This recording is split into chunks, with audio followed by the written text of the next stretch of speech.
किराएदार बेटा। उठ जा नालायक, सुबह के 8 बजने को है। तुझे एग्जाम नहीं देना क्या? थोड़ी देर और सोने दीजिए ना पापा। तू उठता या फिर मैं तेरे ऊपर पानी फेंकूं? रोज गधों की तरह सोता रहता है, पेपर की कोई टेंशन ही नहीं है। और एक हमारा समय था जब हम पेपर में फेल होने के डर से रात भर पढ़ा करते थे, सो ही नहीं पाते थे। तो क्या अब आप उसका बदला मुझसे लेंगे? मैं 15 मिनट बाद उठ जाऊंगा, आप प्लीज जाइए, मुझे डिस्टर्ब मत कीजिए। इतना कहकर रौनक रजाई ढककर फिर से सो जाता है। तू ऐसा नहीं मानेगा, रुक मैं अभी पानी लेकर आता हूँ। बस फिर क्या था, इतना कहकर वो भागते हुए बाथरूम में जाते हैं और पानी की एक बड़ी सी बाल्टी लाकर रौनक के ऊपर फेंक देते हैं। पानी पड़ते ही रौनक झट से उठ जाता है। ये आपने क्या किया पापा? अब तो उठेगा नहीं तो यही करना पड़ेगा ना। वैसे थैंक्स डैड, आपके कारण ना अब मुझे नहाने की भी जरूरत नहीं पड़ेगी। चलिए अब आप माँ से बोलकर मेरे कपड़े निकलवा दीजिए, तब तक मैं ब्रश कर लेता हूँ।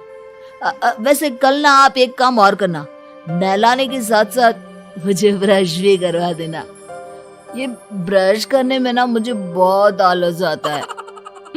रौनक की बातों से अरविंद का मुंह खुला का खुला रह जाता है। वो अपनी पत्नी कमला के पास जाता है और रौनक की हरकतों के बारे में बताता है, जिसे सुन उसकी पत्नी हंसने लगती है। तुम अपने बेटे को समझाने के बजाय हंस रही हो। रौनक बच्चा है, धीरे धीरे सुधर जाएगा, आप क्यों उसके पीछे पड़े रहते हो? अभी नहीं सुधरेगा तो कब सुधरेगा? 10वीं क्लास में है रौनक, वो अब कोई बच्चा नहीं रहा। अरविंद के इतना बोलते ही वहाँ रौनक भी आ जाता है। क्या डैड, मैंने आपको एक काम दिया था, वो भी नहीं हुआ आपसे। अरे क्या हुआ बेटा? माँ, मैंने डैड से बोला था कि वो आपको बोलकर मेरे स्कूल की यूनिफॉर्म निकाल दे, लेकिन मेरे पीछे पड़ने के अलावा इनसे एक काम ढंग से नहीं होता। देख रही हो कमला, देख रही हो अपने लाडली को? अरे आप चुप रहिए जी। चलो बेटा, मैं तुम्हें कपड़े निकाल कर दे देती हूँ बस। ऐसे ही साल पर साल बीतते जाते हैं, लेकिन रौनक के रवैये में कोई बदलाव नहीं आता। वो पहले से भी ज्यादा आलसी और पूरी तरह अपने माता पिता पर निर्भर हो जाता है। 2 साल बाद पता नहीं कहाँ गायब रहता है पूरे दिन, अब तक तो आ जाना चाहिए था। अरे आप इतनी फिक्र क्यों कर रहे हो उसकी? दोस्तों के साथ खेल रहा होगा, आ जाएगा अभी। ये कोई टाइम है खेलने का? 10 बजने वाले हैं, इतनी रात में कौन खेलता है? कमला कुछ कहती उससे पहले ही रौनक वहाँ आ जाता है। मम्मी जल्दी से खाना लगा दो, बहुत भूख लग रही है। तुम्हें तब तक खाना नहीं मिलेगा जब तक तुम बता नहीं देते कि इतनी रात गए कहाँ से आ रहे हो। ओह प्लीज डैड, अब आप एसी पे प्रद्युमन बनकर मेरे सर पर बंदूक लेकर मत बैठ जाना। अपनी फालतू की बकवास बंद कर और बता कहाँ से आ रहा है। माँ अब समझाइए ना डैड को। बता देना बेटा, इनको भी तसल्ली हो जाएगी। आप बोल रही हैं तो बता देता हूँ, मैं दोस्तों के साथ मूवी देखने गया था, इसलिए देर हो गई। तो इन सब चीजों में मेरे पैसे उड़ाता है। कभी 1 रुपया कमाने के बारे में सोचा है तूने? जब देखो हवा की तरह पैसे उड़ाता रहता है। माँ अब आप इन्हें चुप करा दीजिए, वरना ना मुझे गुस्सा आ जाएगा। अच्छा क्या कर लेगा? बता ना क्या कर लेगा तू? वैसे बात तो ठीक ही है, मैं कर ही क्या सकता हूँ, पैसे तो फिर भी मैं आपसे ही मांगूंगा ना। चलिए अब ये सब बात छोड़िए और मम्मी मेरे लिए खाना लगा दीजिए। अभी लगा देती हूँ बेटा। मैं बता रहा हूँ कमला, एक दिन ये ऐसे ही बिगड़ जाएगा।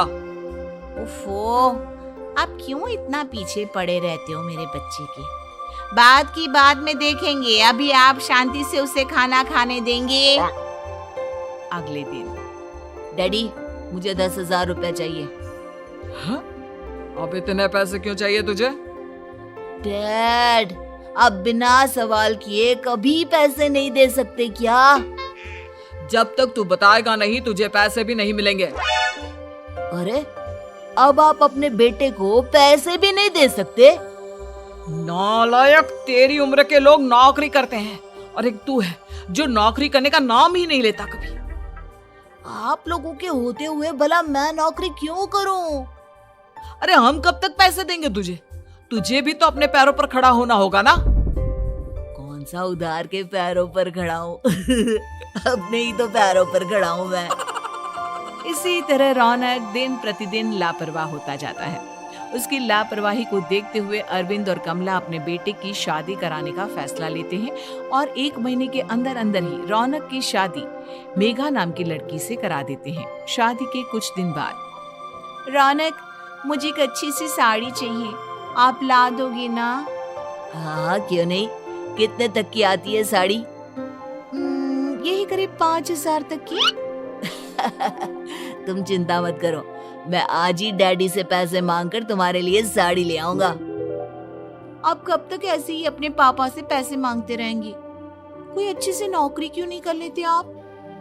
अरे डैड के होते हुए मुझे नौकरी करने की जरूरत ही क्या है? पर आप ऐसे कब तक उनसे पैसे मांगते रहेंगे? कुछ आपको अपने दम पर भी तो करना होगा ना। अब तुम भी बाकी लोगों की तरह मुझे ज्ञान देना शुरू मत कर देना। साड़ी चाहिए ना तुम्हें, मिल जाएगी बस। इतना कहकर रौनक अपने पिता से पैसे मांगने चला जाता है। डैडी, मुझे 5,000 रुपया चाहिए। अब 5,000 क्यों चाहिए तुझे? वो मेघा को साड़ी चाहिए थी। अरविंद आगे बिना कुछ कहे चुपचाप उसे पैसे निकाल कर दे देता है। कुछ दिन बाद तुम्हें नहीं लगता कमला, रौनक हम पर पहले से भी ज्यादा डिपेंड हो गया है? मुझे तो अब उसके भविष्य की चिंता होने लगी है। कल को हमें कुछ हो गया तो वो क्या करेगा? काश तुमने पहले ये सोच लिया होता तो आज हमारा बेटा इतना लापरवाह नहीं होता। तब मुझे कहाँ पता था कि मेरा लाड प्यार उसे इतना बिगाड़ देगा कि वो इस हद तक लापरवाह बन जाएगा। कोई बात नहीं, अभी भी देर नहीं हुई। मुझे पता है उसे कैसे सुधारा जा सकता है। कैसे? अरविंद कुछ कहता उससे पहले रौनक वहां आ जाता है और पैसों के लिए हाथ फैलाने लगता है। डैड, मैं और मेघा बाहर घूमने जाना चाहते हैं। अरे वाह, ये आज सूरज कहाँ से निकला है? Dad please. अच्छा चलो अब मुद्दे की बात करो। मुझे अब 25,000 चाहिए। अब तुम्हें 1 रुपया भी नहीं मिलने वाला। अगर तुम्हें पैसों की इतनी ही जरूरत है तो कोई ढंग की नौकरी कर लो। मम्मी, आप कुछ कहिए ना डैड को। बेटा, वो गलत क्या बोल रहे हैं? ये सब हम तेरे भले के लिए ही तो कर रहे हैं। मम्मा, मैंने बताया ना आपको, मुझे नहीं करनी कोई जॉब वॉब। तो ठीक है, निकल जाओ हमारे घर से। तुम्हारे जैसे लोगों के लिए मैंने ये घर खड़ा नहीं किया है। जितना ये घर आपका है ना, उतना ही मेरा भी है। मैं कहीं नहीं जाने वाला। जाना तो पड़ेगा ही तुझे, क्योंकि अब मैं तेरा कोई भी खर्चा नहीं उठाने वाला। ठीक है, मत उठाइए मेरा खर्चा, मैं अपने दम पर भी जी सकता हूँ। तो बेशर्मों की तरह अब तक यहाँ क्यों खड़ा है? अपना सामान ले और निकल जाए यहाँ से। रौनक पैर पटकते हुए वहां से चला जाता है। घर से निकालना जरूरी है क्या उसे? बिना पैसों के कौन रखेगा उसे किराए पर? अगर उसका भविष्य सुधारना है तो हमें अपने दिल पर पत्थर रखकर ये कदम उठाना ही होगा। दोनों बात कर रहे होते हैं कि रौनक अपनी पत्नी के साथ एक बड़ा सा बैग लेकर घर से निकल जाता है, लेकिन घर से बाहर उसे कोई भी मुफ्त में अपने घर किराए पर नहीं रखता। अंत में थक हार कर वो फिर से अपने घर चला जाता है। क्या हुआ? थोड़ी देर पहले तो दहाड़ते हुए घर से निकला था, अब क्या हुआ? नहीं रखा ना किसी ने तुझे किराए पर?